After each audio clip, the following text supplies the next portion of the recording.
Thank you very much for clicking on the video. एक बार फिर से आपका बहुत बहुत स्वागत है और यहाँ पे करते हैं हम रोजाना इंग्लिश की प्रैक्टिस। तो आज हम बात करेंगे कल्पनाओं की और कामनाओं की। जैसे कई बार हम कहते हैं कि काश ऐसा हो जाए, कई बार कहते हैं भगवान करे तुम पास हो जाओ, कई बार कह देते हैं भगवान ना करे ऐसा हो जाए। तो इस प्रकार की कामनाएं, काश तुम यहाँ आ जाते, काश बारिश हो जाती। तो इस प्रकार की कामनाओं को कहने के लिए हमारे पास इंग्लिश में कई सारे वर्ड्स हैं। जैसे कई बार कह देते हैं आई होप, कई बार कह देते हैं आई विश, कई बार कह देते हैं मे, काश ऐसा हो जाए, कई बार के भगवान ना करे तो गॉड फॉरबिड।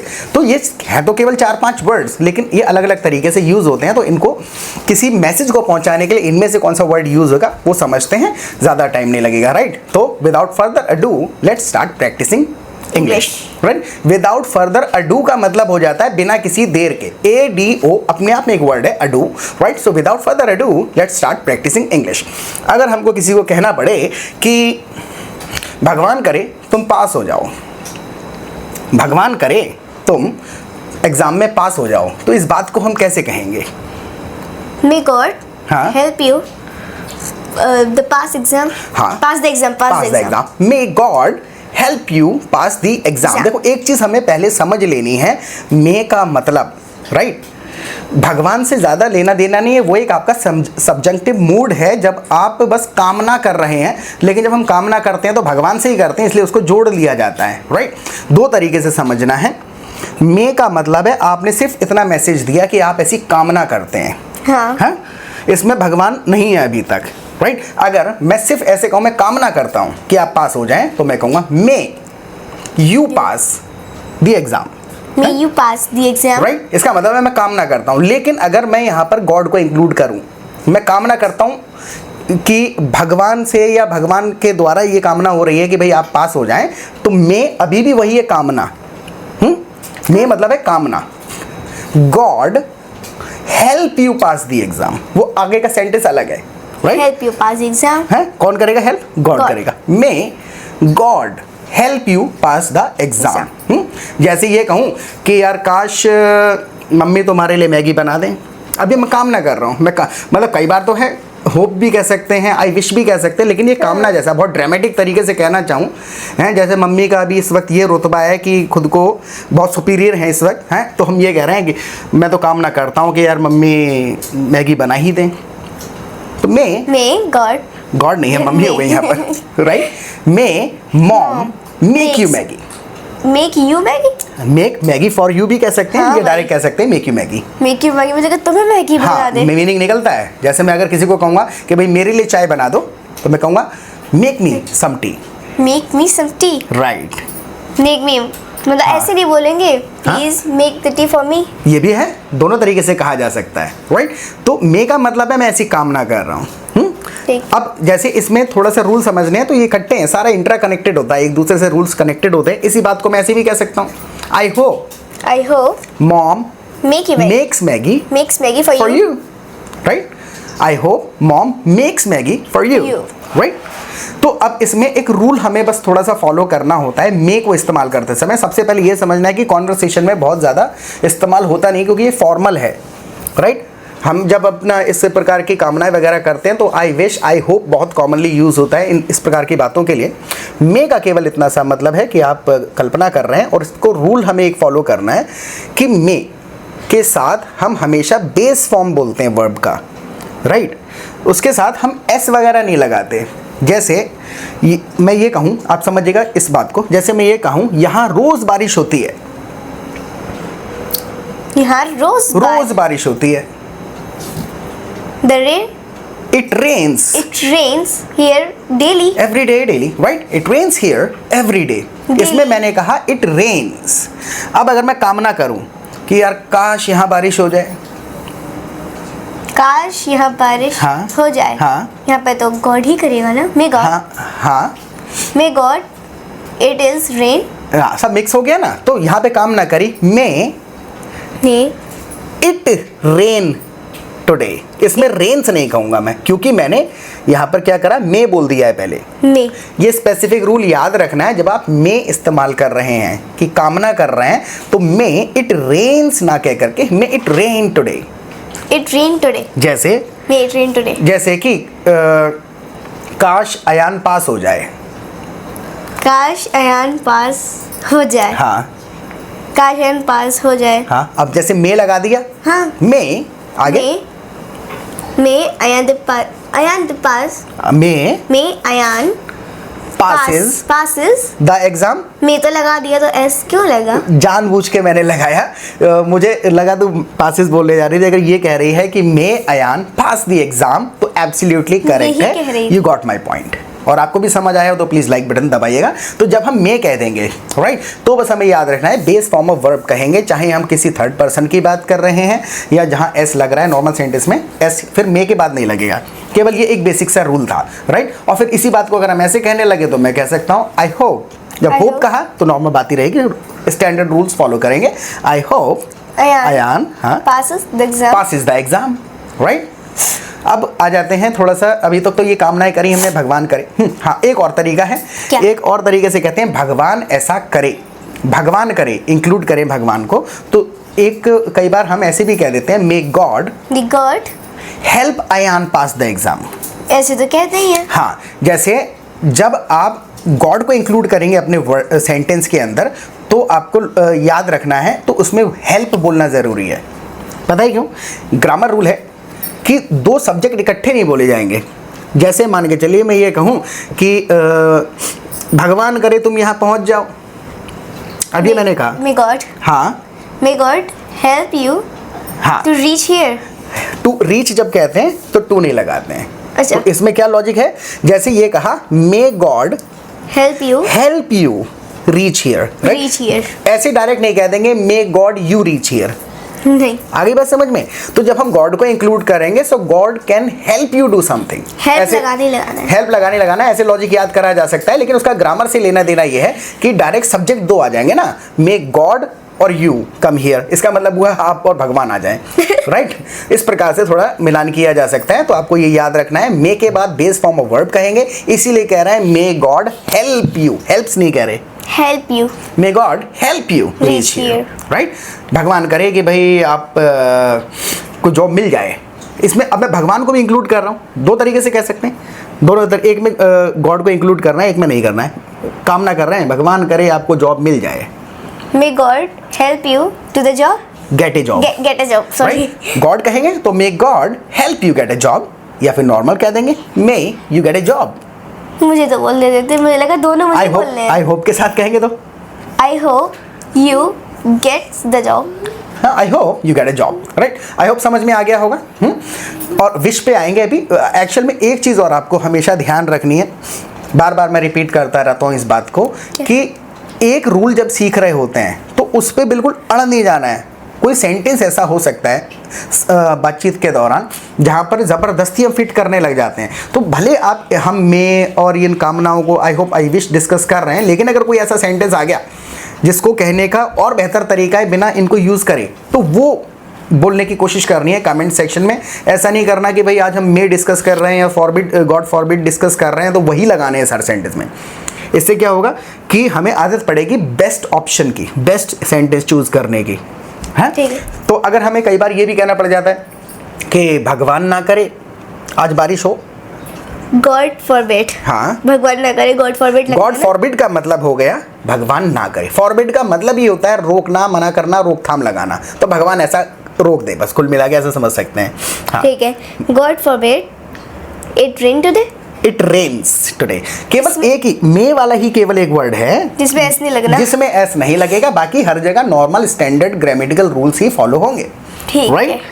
भगवान ना करे तुम फेल हो जाओ, God forbid you fail the exam. हाँ सही है। भगवान ना करे तुम बीमार पड़ जाओ, God forbid you sick, you fall sick. You fall sick. हाँ, फॉल भी इस्तेमाल किया जा सकता है। फॉल का मतलब हो जाता है पढ़ना टाइप राइट। अच्छा। ऐसे भी कह सकते हैं God forbid you get sick. You get sick, get की जगह सिक जो वर्ड है उसके साथ फॉल भी इस्तेमाल कर लिया जाता है। वो बीमार पड़ गया तो ही fell sick. He fell sick. Right. तो ये इंग्लिश इसलिए थोड़ी थोड़ी कभी कभी मुश्किल हो जाती है क्योंकि बहुत सारे वर्ड्स ऐसे होते हैं जिनके साथ फिक्स्ड ग्रामर आती है बन बना के राइट। जैसे कि गॉड फॉरबिड मॉम मेक दाल। हाँ, गॉड फॉरबिड, हाँ, गॉड फॉरबिड मॉम मेक्स दाल टुडे टुडे है। आई होप समझ में आया होगा। तो वो स्टैंडर्ड रूल इज फॉलो होगा कि गॉड फॉरबिड अलग ही एक सेंटेंस मान लो, भगवान ना करे, और बाकी वो बात आगे बोल दी जाएगी, राइट। इसी को अगर एक वो करते हैं, अगर इसी को ये कहें कि काश मम्मी आज दाल बनाती, इस बात को कहना है, इसी में से चूज करना है best.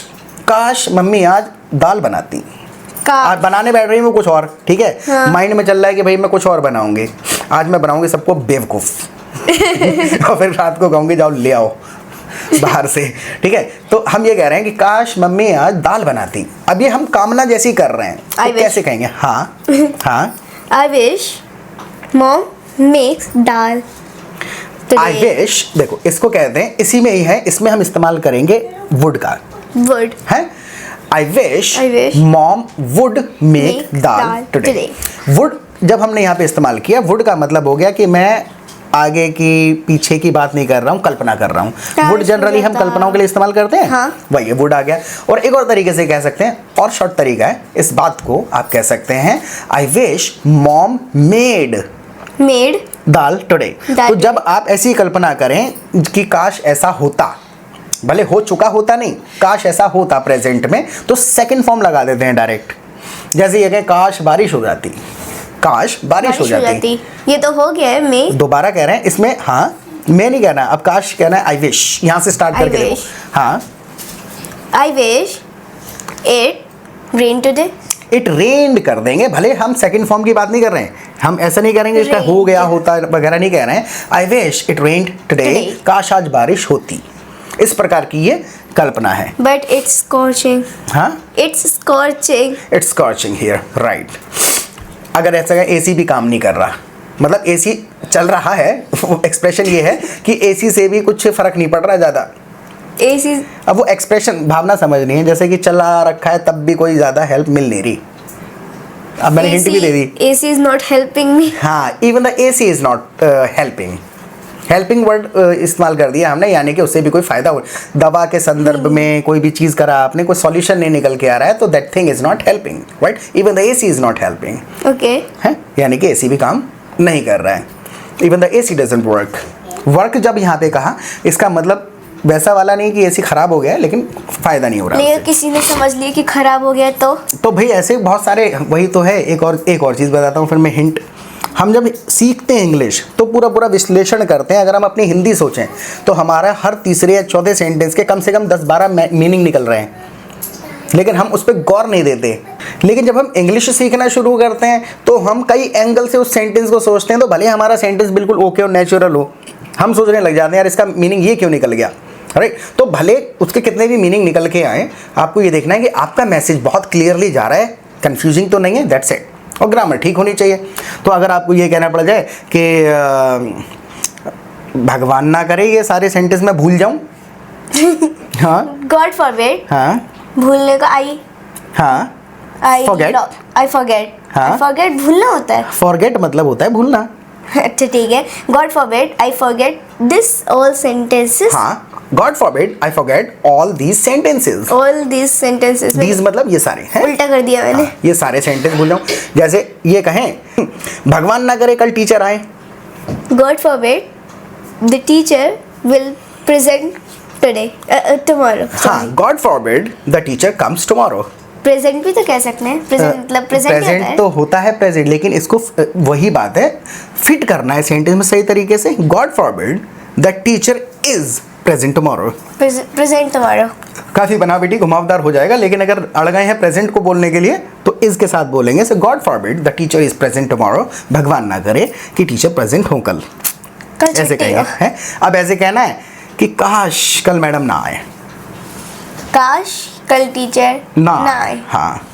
May the teacher doesn't come tomorrow, may the teacher doesn't come tomorrow, हाँ ऐसे कह सकते हैं। हाँ नहीं, इस वाले सेंटेंस को अलग तरीके से बोला जाएगा। मे बेस फॉर्म है, बिल्कुल बेसिक सेंटेंस बोल दिया जाएगा। मे the teacher not come tomorrow, not come tomorrow, do does वगैरह यहाँ पे कुछ भी नहीं लगेगा। मे the teacher not come tomorrow. जैसे ये कहें काश बारिश ना हो जाए, हाँ ये कहना है सेंटेंस। अब मे को थोड़ा अच्छे तरीके से समझ लेना है। इसमें अगर मे लगाना ही पड़ जाएगा, अभी आपको मूड ही बन गया जी, मे से स्टार्ट हो गया बात आपकी किसी दिन है कि काम ना कर रहा हूँ, काश बारिश ना हो।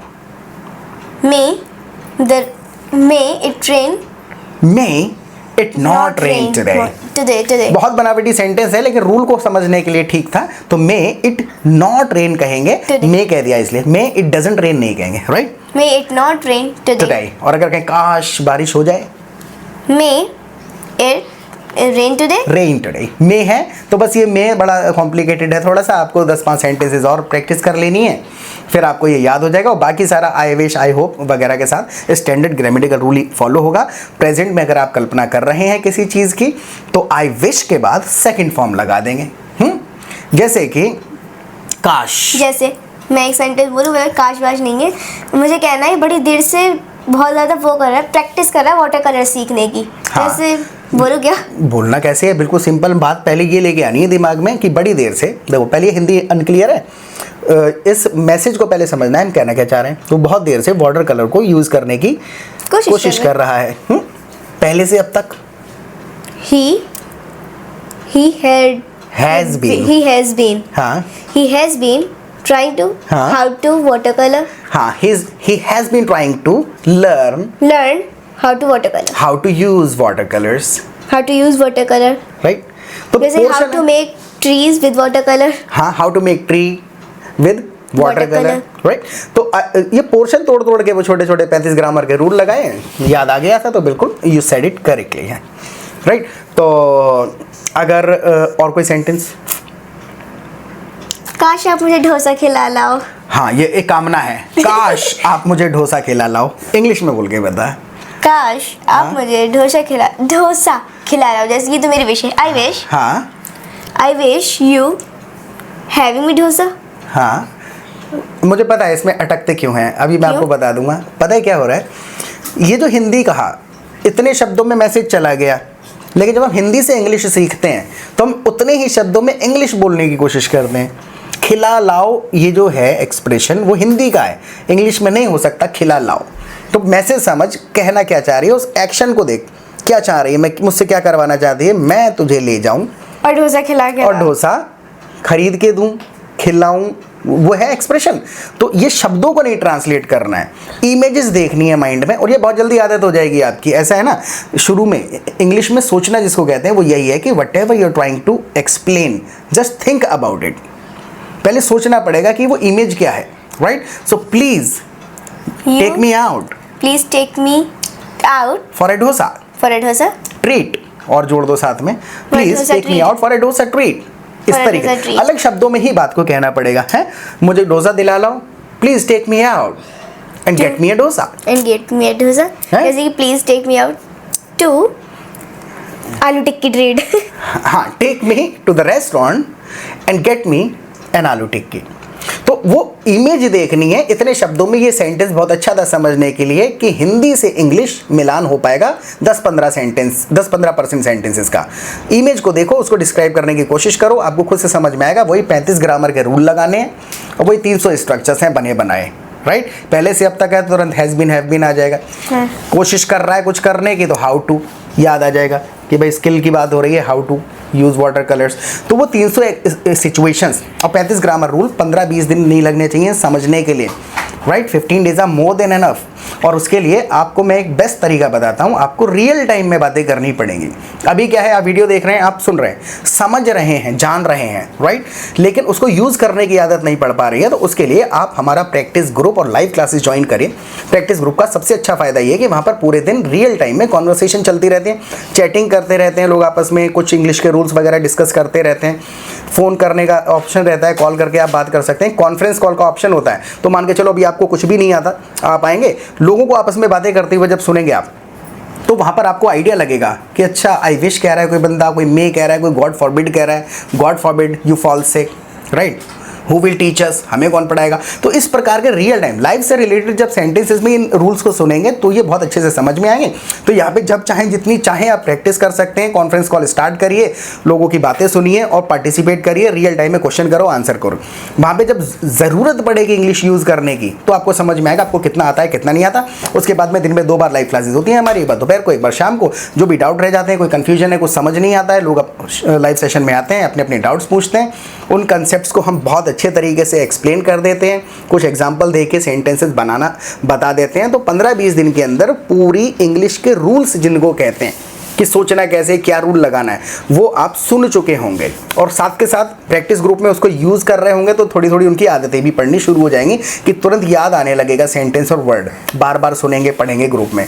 ग्रुप वाले आपको बार बार नॉक करते रहेंगे, सिखाते रहेंगे। तो आप मुझे व्हाट्सएप करिए और बहुत ही सस्ता है, आप मुझे व्हाट्सएप करिएगा और see the difference with in 15 days. 15 दिन के अंदर खुद से इंप्रूवमेंट आपको महसूस होगा। इस सेशन के बारे में आप हमें फीडबैक दीजिएगा और फिर जल्द से जल्द एक नया सेशन अपलोड करते हैं। और किसी भी टॉपिक पे अगर आप वीडियोस चाहते हैं, कुछ चीज़ें आपको कंफ्यूज कर रही, कुछ समझ नहीं आ रहा, तो आप कमेंट सेक्शन में लिख सकते हैं, हम आपके लिए वो वीडियो लेकर के आएंगे।